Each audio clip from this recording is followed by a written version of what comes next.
Hi, I'm Victoria Ballou, and thank you for trusting your intuition and coming here in this moment to hear the message your subconscious has for you, because it does indeed have a message for you. It always does. And bringing it into your conscious awareness allows you to make the changes that you need to make to live at your highest potential. So choose a stack of cards and see what the message is today. Is your message underneath Vesta, my warrior priestess of stack 1, or is it underneath the fossilized shell of stack 2? Perhaps it's underneath the obelisk, this beautiful quartz obelisk, underneath stack number 3. Make your selection, go with your first intuitive impulse, and we'll take a look. And while you're doing that, let me invite you to subscribe to my monthly online magazine, Astrologic. Every month we have new articles by world-famous astrologers, tarot enthusiasts, readers, experts, dream analysis, as well as many other metaphysical sciences being represented. It's really quite a phenomenal magazine, unlike anything else that exists. And I am so proud to bring this to you. So go to astrologicmagazine.com to subscribe and let me know how you feel about it. I would really appreciate that. So as we begin looking at our stacks of cards, I want to remind you of my favorite quote, and one quote that I live by. And it's by Albert Einstein, who said, "Everything is energy. That's all there is to it. Match the frequency of the reality you want, and you cannot help but get that reality. This is not philosophy. This is physics." So, with that in mind, let's take a look at stack 1. We'll scoot Vesta over and take a look at the first card, which is your overview energy. This is your energy from a broad standpoint right now. Let's see what's going on. All right, well, you have the 8 of Swords here in the top deck. It's called interference. What this is talking about, swords, of course, relate to air and our intellect, to thinking. This is talking about a decision that you need to make, something that has come up that is requiring you to make a choice. And it's really interfering with something that, the broader scheme of things, because it has put you in a place where you recognize that a choice needs to be made. And so this is an intellectual aspect, and you must deal with it as such. These 2 giant swords, beautiful long swords that are going through this card, represent the 2 aspects, the 2 options that you can choose. And then you have the 6 smaller swords going through it, which represent the interference. These smaller swords can be removed once you make a choice, but it is something that is going to require your thought process, right? So that's where you are right now. We're going to take a look at the second card, which is your challenge card. As if this 8 of Swords is not challenge enough, we're going to dive a little bit deeper to see if we can get some clarity on what's going on with this challenge.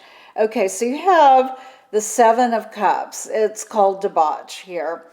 And this is saying that emotionally you're stagnant, you're pretty stuck in trying to make this decision. Now, swords, of course, represent air and intellect, whereas cups represent water and your emotional life. So you have both of these tied up together. Intellectually, you need to make a decision on this, but emotionally, you are stagnant. You are really just stuck where you are right now and unable to move forward and make a choice. And so, because this is a big choice, right? When your emotions get involved like this means that there's something that's really tied up in all of this that is causing you to feel stuck. That's why we have the third card here, your course of action called for. This is the action that your subconscious, this is the action that the tarot is bringing out for you to consciously recognize that you can work with to move through and get this resolved, right? Well, I'm not surprised to see this.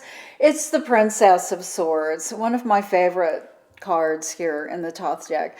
And indeed, another swords card, right? So again, talking about intellect, thinking process. This is saying you need to gain some clarity. You need to cut through all of the things that are keeping you from moving forward and seeing with clear perception here. But here's the key to what Princess of Swords is always talking about. And that is she's a rebel, right? And this is rebel energy that we're dealing with. This is saying you may need to work with this situation from a radical point of view, approaching this decision from an angle that you haven't thought about yet, coming to this decision in a way that may not seem traditional, conventional. This is what you need to do right now in order to clear the way to make this difficult choice that you're needing to make. And move yourself emotionally from this place of being stuck. This is a very clear message for you today. And I'm really glad that you tuned in to get this, because this is going to help you. How do you emotionally clear away that clutter? You know, it's a very individual thing that you need to discover on your own if you don't already know how to do this. 1,000 different ways to do it. It could be taking a walk. It could be meditation. It could be any sort of place where you get still in your head, right? And find that ability to listen to what your subconscious is telling you to do, is guiding you to do. It could also mean that you are very physically active, that you get out of your head and that you do something that's very physical so that you take your mind off of it. And sometimes in those moments, it comes to you because your subconscious comes up to where you can actually hear it and listen to it. Our conscious mind clouds us in so many ways. You know, our subconscious is like the moon at night, this beautiful, soft, very beautiful energy that is talking to us when our conscious minds are still. But then we wake up and our conscious minds are like the sun, and it really just comes in. And even though the moon can still be in the sky, you no longer see it because our consciousness is so bright.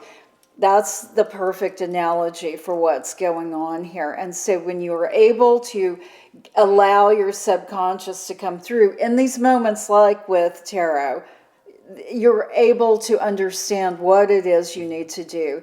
And so this is what your message is today, is to allow yourself to listen to your subconscious, to understand what you need to do, the choice you need to make, and get yourself moving from this stagnant emotional point.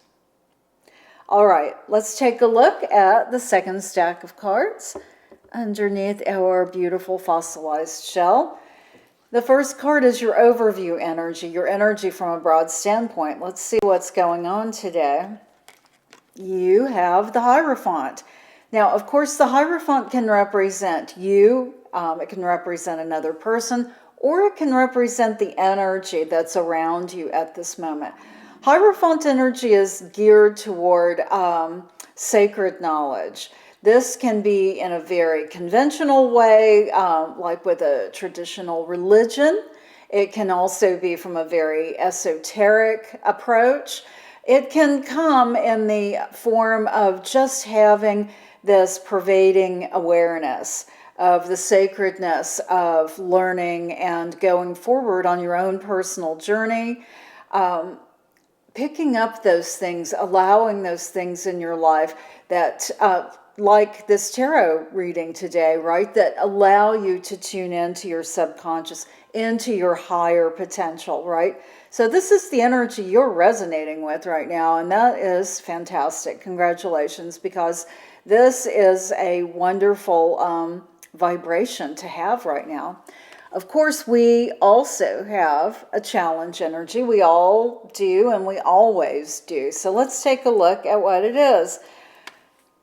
You have the Knight of Wands, which, of course, this is dynamic energy. This is movement. It can be literal movement, figurative movement, metaphorical movement, right? But it is dynamic forward motion that we're talking about here. But it's your challenge card. So this means that something energetically is challenging you where you're not able to make these dynamic moves forward that you need to.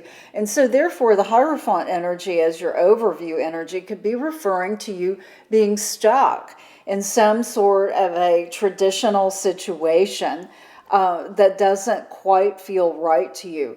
And maybe it did at one time, but you have just moved beyond that, or you have a greater awareness. You've become more aware of the way that you need to grow, which is a wonderful thing. So this Knight of Wands energy is saying, yeah, it's time for you to move forward and to challenge this Hierophant energy. The third card that we have here is your course of action called for. I'm not surprised to see this. It's the Ace of Wands. This is all about removing obstacles so that that energy can flow freely and you can have a very clear perception of the situation and a new start on something. This is all of what the Ace of Wands represents, right? And so if we look at it with the Knight of Wands, I mean, the colors are the same. Clearly, wands represent fire. And, they represent a couple of different things. They can represent our spiritual energy, but also business, right? Those are two sides of the wands energy that can be represented here. And they can both be representative in you right now.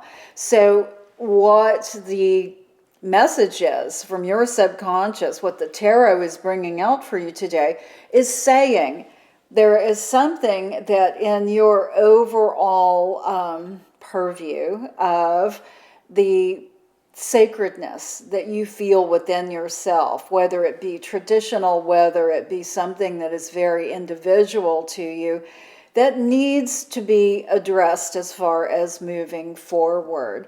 And this is not a negative thing. We're all always growing.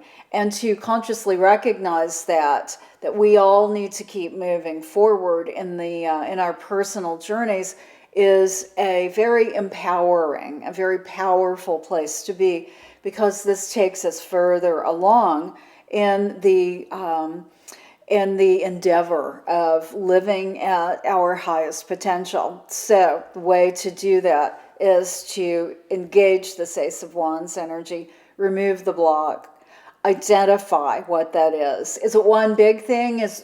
Maybe it's a lot of little smaller things, and that's actually intuitively what it feels like to me. Pinpoint those, identify those, and understand what it is that you need to shift in your life, or maybe radically remove from your life. Sometimes that's really necessary. It takes a lot of bravery, but once you do that, you're usually very happy that you've done that. It feels like a huge relief, right?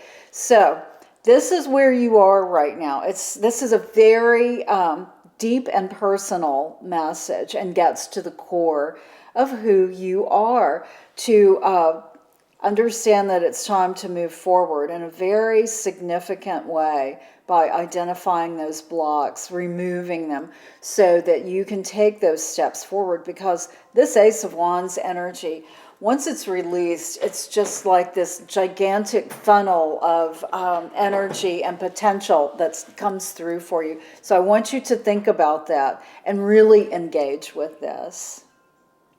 All right, let's move to stack 3. We will move our quartz obelisk over and take a look at the very first card, which is your overview energy. This is your energy from a broad standpoint right now. Let's see what's going on. Well, okay, so you have the Ten of Swords here in the top deck. It's called Ruin.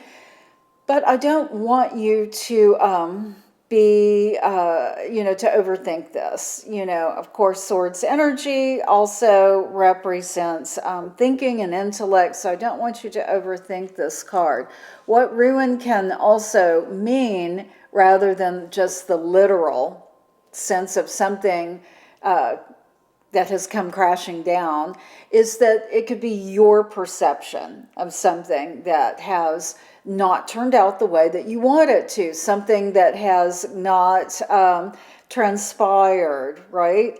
It could be just simply your perception, and the other side of this is that once things do come to an end, once you do recognize that something has ended, it's you have the ability to start over, because of course this is the 10, and this means that beyond that you go back to 1 for a fresh start, right? And so yes, I'm being optimistic about this, and I understand, however, that you're in a place where this does not feel good. Actually, it feels horrible. It's making you angry, in extreme forms, which I hope you're not dealing with right now. It can just make you feel frustrated. You can, just feel like you're going crazy over a situation right now. If that is the case, I want you to take a really deep breath in, hold it for a few seconds, and then let it out as you listen to what I'm saying here, because this energy you can move this energy, right? That's what your challenge card is going to begin helping us clarify. And even though your overview energy of this 10 of Swords, if that's not bad enough, we do have challenge energy. But really what this is digging deeper. So let's look at this. Okay, well, so I'm not surprised. It's 7 of Discs. It's called failure. You really do feel like you have failed at something. I see that. I feel that. This is very much aware. I'm glad you came to this reading today, because let's work through this. Let's put you on the track that's going to help you resolve this and move forward. Because the 7 of Discs energy really does put you in a place where, and of course, discs represent our physical environment. It can represent money. It can represent our physical body. And what this is saying is that you feel like something terrible has happened, irreversible has happened, and that you have completely failed at something. And I regret for you that you're having these emotions, that you're in this place. But what I want you to know is that you can move through this energy, and that's what this 3rd card is, your course of action called for. And so let's see what this is. All right, well, I'm not surprised to see this. It's the 10 of Wands. It's called oppression. And of course, Wands energy represents our spirit. It can also represent our business matters in the real, conscious world. And so what the 10 of Wands is saying is that you need to remove this feeling of oppression. You need to move into a place of courage. You need to begin taking the action of removing these things, this ruin energy, this failure energy. And while that may seem daunting, insurmountable, it's not. Everyone comes to a place like that at times in their lives. And where you now are is you have a choice to make. You can either stay within this energy, dwelling within it, which will not serve you at all, or you can make the choice to begin moving forward. And how do you do that? Well, with your mind, with your heart, and decide, even if it's one small step, what do you do to move forward? There is something you can do, even if it's literally moving forward by going for a walk, or sitting still and sitting in meditation, or prayer, or whatever allows you to find your center. It can also mean a lot of physical activity to get outside of your head. That sometimes works amazingly well. again, by walking or doing something even more physically exhausting. I mean, like tennis or running or riding your bike or something like this. These are good steps that just kind of take your awareness away from that center point of feeling like your life has been ruined, something devastating has transpired. You need to move from that point of feeling that and find something good in your life. Find something that allows you to say, yes, this has happened, but I can do this. Yes, this has happened, but I can take care of this. There are always options, and I want you to remember that. By removing the oppressive feelings that you're having right now and taking even small steps, even one small step today, you can move in the right direction. The next step won't be as difficult. It will come easier. And if you continue to do that step by step, before you know it, you can look back and see how far you've come from this situation. I really hope that you consider this action, because this is exactly what you need to do. And your subconscious brought you here today so that you could hear this message and begin working through this situation. And I really wish you the best and hope you do. All right. That is our message from our subconscious today. Thank you so much for joining me. If you have any questions or comments, I invite you to leave them below. I always enjoy hearing from you, and of course, I'm always here to serve you. Thank you for joining me.